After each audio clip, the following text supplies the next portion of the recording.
So we want to discuss RN restraint documentation requirements.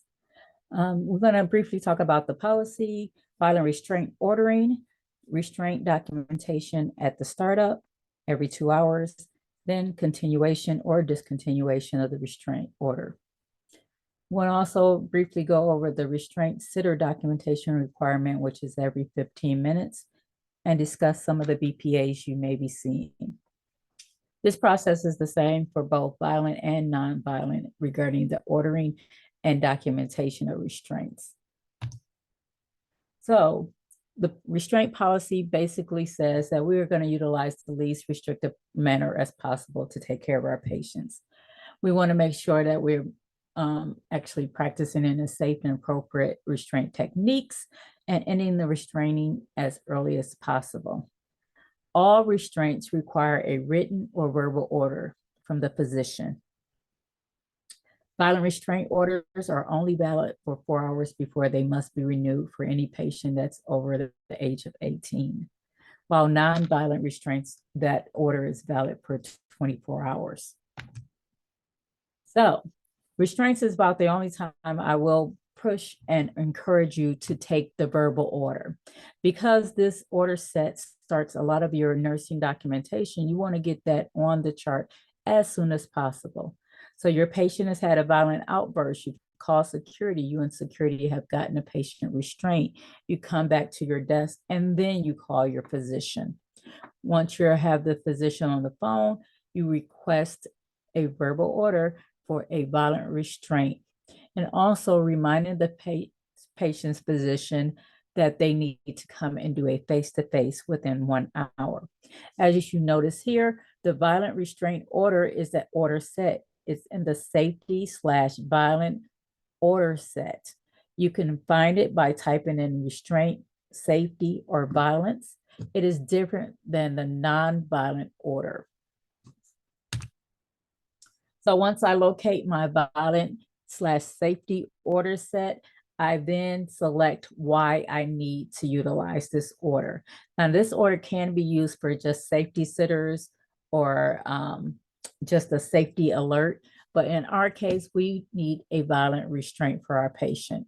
So I'm going to click on the violent risk.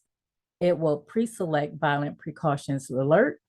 It will pre-select the violent restraint observation, and it will pre-select the one-on-one observation. I then need to do the details section of this order, stating one, what time was it applied? So you want to back time this as closest to the actual application of the restraint as possible. You want to say, what are you restraining? I'm restraining a 4-point. I'm using all 4 limbs to be to restraint type. I'm going to say, why am I restraining this patient? They were a danger to themselves and others.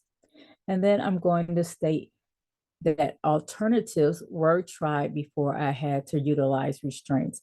That could be de-escalation, medication, any of those techniques. Finally, with this link here, it tells you your release criteria. We do not need an order to release because your release criteria is your order at the start. So once the patient becomes compliant, it's no longer a danger to themselves or others, as soon as possible, we will remove these restraints. There are no more paper orders for restraints or restraint sitters. Everything is inside of Epic. So please do not utilize any paper orders or paper sitter documentation. So I have my order for my patient restraints. This then throws my task list, 3 new tasks. Here you see them on your right side. Initial assessment and placement of the violent restraint, my monitoring every 2 hours for restraints, and then my restraint education. Both nonviolent and violent are considered high-risk procedures. They will always put your patient at risk for strangulation or injury. So we must monitor them more frequently. So I click on my flow sheet, and what do? I simply answer every section of this flow sheet for restraints. I want to tell about why I had to restrain them. What assessment did I do, and least restrictive alternatives did I try? Did I notify my doctor and remind them of the face-to-face? Did I call security and get their assistance during this interaction? Am I educating my patient of what criteria they need to meet to come out of restraint, and also notifying their next of kin? Did I monitor my patient every 15 minutes and do a physical and mental assessment of them? And then finally, I'm going to match the restraint type to my order. In our case, we selected 4-point restraint, and I'm going to select start. I also have a debriefing section down there that talks about whether or not we maintain physical well-being and privacy of our patient. So I've started my restraints. My patient is safe. I've set a sitter with them or a patient safety monitor. And then I'm going to document and assess this patient every 2 hours until I remove the restraints. So on your task list, you will then see a monitor every 2-hour task. You can click on document. It will open up this text box that allows you to do a physical and psychological assessment of your patient every 2 hours to make sure of their well-being. Where does this documentation go? It flows right over to the restraint flow sheet every 2 hours. So it's been 4 hours. I need to either decide that my patient no longer needs the restraints or to renew. I will get a task on my brain that reminds me that it's time to renew or discontinue my order. Restraints, again, are very heavily regulated. Don't be late on your restraint orders. You can take a verbal if that helps to keep you guys on time.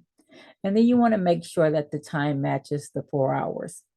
So you simply come to your order section, to the active orders, and you will select renew. Do not go look for a new order for the restraints. Do not type in the search bar to look for to put a new order. Just renew the active order. Once I click on renew, if I'm not expired, meaning I'm not late renewing my order, I simply go ahead and sign off my order as a verbal order from the physician. However, if I am expired, if it was due, in my example, my order expired at 15:02, it's now 15:30, what will I see? I will see, instead of renew, I will see the word reorder. It acts as the same way as the renewal button. You click on the renewal button or the reorder button. The only thing is that you will probably need to change the time to back time it, so that you do not have a gap in time of order coverage. So double clicking this green order for renewal section will open up your dialog box so that you can adjust the time if needed, making sure that we continue our 4-point restraints so we don't have a documentation mismatch and why he's a danger to self or others. Once I sign off that verbal order for the renewal, I will get another task to say, please do an assessment again of the placement of these violent or non-violent restraints. So that's because each new order is treated as its own episode. So what do? I do the same thing I did when I first started the flow sheet. I simply document from head to toe why the patient needs restraint, what assessments, who did I notify, if I needed security, if I needed any other things to get this patient settled down. But instead of start in the restraint type, I'm going to select continue. So it's the same process for start as it is for continue. You do the head to toe assessment and select what the restraint type is and what are you doing with that restraint. Now, I've assessed my patient and they have now reached the moment of release. They've met criteria, they're cooperative, they're calm. I first want to do one thing, remove the restraint from the patient. The next thing I need to do is go to the active order and actually discontinue the order. And then finally, the third thing I need to do is go to that flow sheet and document that assessment that I have looked at this patient. They're appropriately psychological. Their respiratory is good. Circulation looks good. Range of motion, they're moving all range of motions. And I evaluate their readiness for release and say they meet criteria. Once I do that, I go to the line that I have selected as the type of restraint I'm utilizing, and I select discontinue. You must do all three of those steps. Otherwise, you will create documentation mismatch and get a BPA.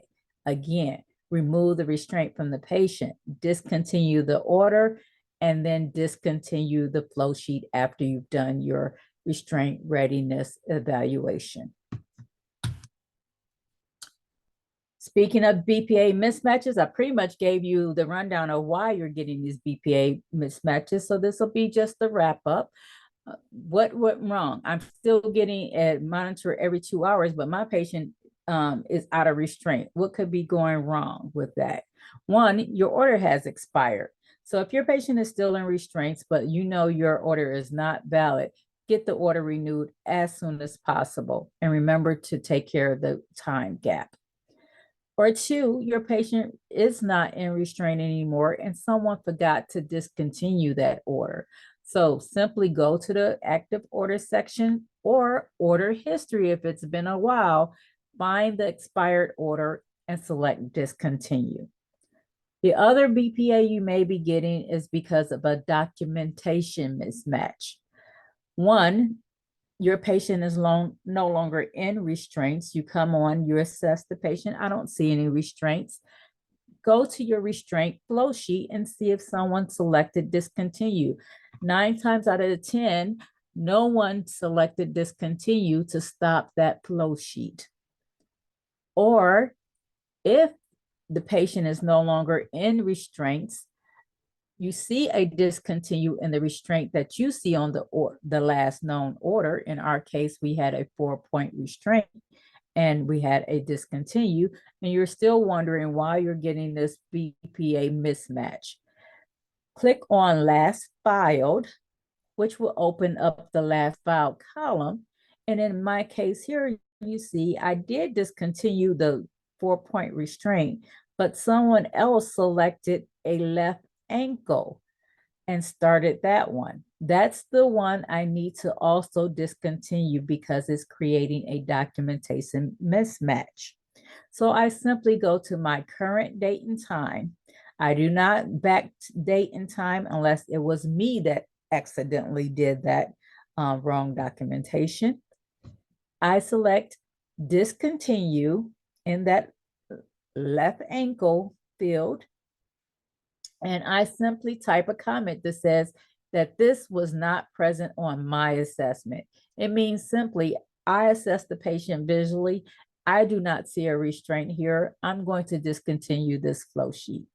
So those are the 2 ways you'll get a BPA mismatch. Finally, we're going to quickly talk about your patient safety observer. You must inspect what you expect. What we found on our audits of sitter documentation, and this goes for safety sitters across the spectrum, whether this is just a safety sitter, a suicide sitter, or a violent sitter, that our sitters were actually utilizing the wrong flow sheet. This 15-minute check that you may see some of your sitters utilizing is only to be utilized in the emergency department. It does not get rid of any inpatient safety tasks. We need to move them over to the safety monitoring flow sheet. Very similar, ask similar questions, but if they do this flow sheet, it will actually get rid of your monitoring tasks. Your patient care techs have a brain and a task list just like you do. We're working with them to help them utilize their task list so they do the tasks that you're assigning to them, such as daily weights, eyes, and those blood sugars, and you're monitoring 15 minutes of restraints or safety or suicide. Okay. So if they don't see this on their flow sheet, they can simply click on the spyglass, look for the safety monitoring, set their time for 15 minutes, and it keeps them on track. Our times must be at the top of the hour, the 15, the 30, and the 45. So they must also answer the first 4 questions at least to get rid of the actual task. Okay, those are required fields. They should, of course, document any food, fluid, or elimination as they do those tasks. So again, we're teaching our PCTs to open their brain by clicking the link here to open up the brain, to document by clicking the document, opening up the text box, or by utilizing the safety monitoring flow sheet. Again, anytime you have these open up text boxes, they go into a flow sheet. This one goes directly into the patient safety monitoring flow sheet. If you want to see what you're monitoring or what your techs are seeing on their task list, you simply have to use this filter button at the top of your brain. Right now, it's set at My Discipline, meaning all RNs. In order to see what your PCTs are also assigned, you have to change it to All Disciplines. That way, you'll see that they also have the 15-minute task monitoring. So wrapping this up, just making sure that we inspect what we expect before that patient care tech leaves for the day, making sure that those 15-minute documentation monitorings have all been completed, that you're discontinuing any restraint flow sheets, restraint orders that are not being utilized, that you're making sure that you're renewing your orders on time and utilizing verbal orders when needed so that your flow sheets start accurately. Thank you.